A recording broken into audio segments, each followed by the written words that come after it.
Hello అండి, నమస్కారం. ఈరోజు వీడియోలోని మీకు ధనురాసనం కోసం చూపిస్తూ చెప్పబోతున్నాను. దానికంటే ముందు మా ఈ ఛానల్ని సబ్స్క్రైబ్ చేసుకోండి. ఈ వీడియో నచ్చితే లైక్ చేయండి, అందరికీ షేర్ చేయండి. దయచేసి ఈ వీడియో ఎక్కడా స్కిప్ చేయకండి, చివరి వరకు చూడండి, మీకు మంచి ఇన్ఫర్మేషన్ అందుతుంది. ఈ ధనురాసనం ఏంటంటే, ఈ ధనురాసనం చేయడానికి ముందు సింపుల్గా కొద్దిగా ఇలాగా రిలేటెడ్ వార్మప్స్ అన్నీ చేయండి. ఎవరైనా చేయగలరు. స్టెప్ బై స్టెప్ నెమ్మదిగా ఒక్కొక్క వార్మప్స్ 10 నుంచి 15 సార్లు చేసుకుంటూ వెళ్ళండి. నేను ఈ ఆసనంలో చూపిస్తున్నట్టు. మనకి 84 లక్షల ఆసనాల్లో ఈ ధనురాసనం ఒకటి మన ఋషులు మనకి అందించారు. అంటే టోటల్గా 84 లక్షల పైగా ఉన్నాయి ఆసనాలు. ఇవన్నీ ఏంటంటే వివిధ జంతువుల్ని లక్షణాలు తగ్గట్టు ఆ యొక్క ఆసనాల్ని క్రియేట్ చేయడం అనేది మన ఋషులు ఆ రోజుల్లో చేశారు. ఈ ధనురాసనం ఏంటంటే విల్లును పోలి ఉంటుంది అనమాట. బౌ పోజ్, ధనుస్సు ఆకారంలో ఈ యొక్క ఆసనం ఉంటుంది అనమాట. ఓకే అండి.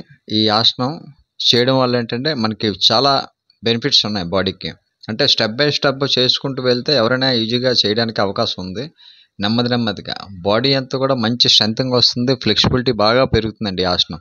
ధనురాసనం ప్రతి వేరియేషన్ మీకు చూపిస్తున్నట్టు ఒక్కొక్క వేరియేషన్ 10 నుంచి 15 సార్లు 20 సార్లు నెమ్మదిగా బ్రీత్ ఇన్ చేస్తూ పైకి రైజ్ చేయండి, బ్రీత్ అవుట్ చేస్తూ ముందుకి మూమెంట్ చేయండి. ఈ ఆసనం చేయడం వల్ల ఏంటంటే బాడీలోని మీకు స్పైన్ ఫ్లెక్సిబిలిటీ బాగా పెరుగుతుంది, నెక్ ఫ్లెక్సిబిలిటీ వస్తుంది, షోల్డర్ మూమెంట్ పెరుగుతుంది, తర్వాత షోల్డర్ ఫ్లెక్సిబిలిటీ బాగా వస్తుంది, హిప్ ఫ్లెక్సిబిలిటీ వస్తుంది. అలాగే హిప్ ఫ్లెక్సిబిలిటీ అనేది చాలా వరకు మీకు పెరుగుతుంది బాగా బాడీలోనే.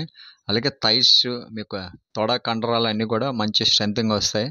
తర్వాత లోయర్ లెగ్స్ ఉన్నాయి కదా, మీ 2 లెగ్స్ కూడా మంచి స్ట్రెంగ్త్గా వస్తుంది. లోయర్ బ్యాక్ పెయిన్ కూడా బాగా తగ్గుతుంది అనమాట ఈ ఆసనం చేయడం వల్ల. చూసారా, హ్యాండ్ స్ట్రెండ్ కూడా అలాగ పైకి రేజ్ చేస్తూ 10 నుంచి 15 సార్లు రేజ్ చేస్తూ హోల్డ్ చేయాలి. మళ్ళీ మీ 2 కాళ్ళు కింద 2 చేతులు అలాగా సపోర్ట్గా ఉంచుతూ సింగిల్గా లెగ్ని రేజ్ చేయండి. బ్రీత్ ఇన్ చేస్తూ లెగ్ని పూర్తిగా రేజ్ చేయాలి. సింగిల్గా బ్రీత్ ఇన్, బ్రీత్ అవుట్ చేస్తూ డౌన్ చేయాలి, బ్రీత్ ఇన్ చేస్తూ రేజ్ చేయాలి. స్లోగా నెమ్మదిగా మీరు ప్రాక్టీస్ చేయొచ్చు. ధనురాసన్ అంటే విల్లు ఎంత స్ట్రెచ్చింగ్గా ఉంటుందో మన బాడీ కూడా అంతే స్ట్రెచ్చింగ్ అవుతుంది అనమాట. పూర్తిగా సాగుదల వస్తుంది అనమాట. ఎప్పుడైతే బాగా మన బాడీ సాగుతుందో బ్లడ్ సర్క్యులేషన్ అనేది బాగా ఇంప్రూవ్ అవుతుంది. మన స్పైన్ కావనివ్వండి, షోల్డర్ కావనివ్వండి, హెడ్ కావనివ్వండి. ఇలాగ బోర్లా పడుకొని చేయడం వల్ల కూడా ఈ మెడ జంక్షన్ పాయింట్ అనమాట, మెడ నుంచి వెళ్ళే నర్వస్ అన్నీ కూడా బ్రెయిన్కి బ్లడ్ సర్క్యులేషన్ బాగా జరుగుతుంది. అలాగే హ్యాండ్స్ మూమెంట్ చేస్తున్నారు, హ్యాండ్స్ స్ట్రెంగ్త్గా వస్తుంది. అలాగే లెగ్స్ మూమెంట్ చేస్తున్నారు, లోయర్ బ్యాక్ అంతా కూడా స్ట్రెచింగ్ అవుతుంది.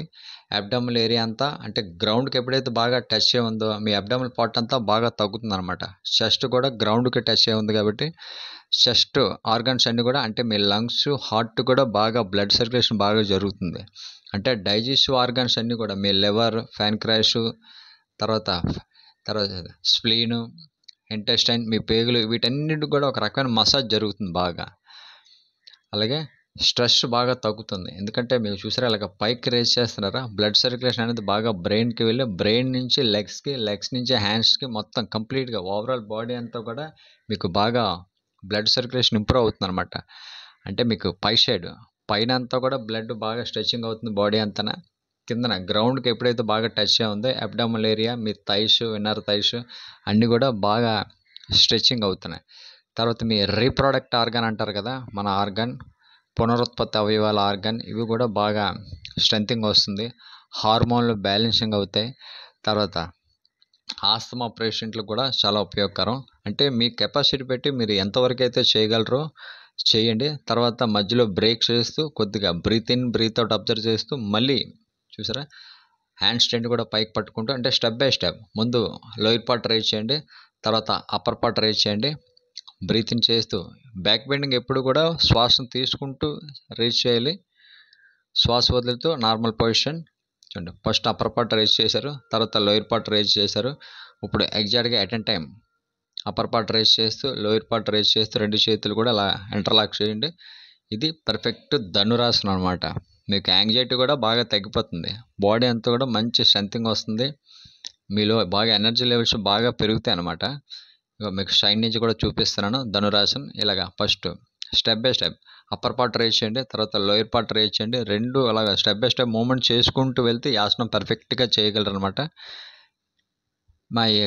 ఈ యొక్క వీడియోను పూర్తిగా చూసినందుకు చాలా చాలా థ్యాంక్ యూ. మా ఈ ఛానల్ను పూర్తిగా సబ్స్క్రైబ్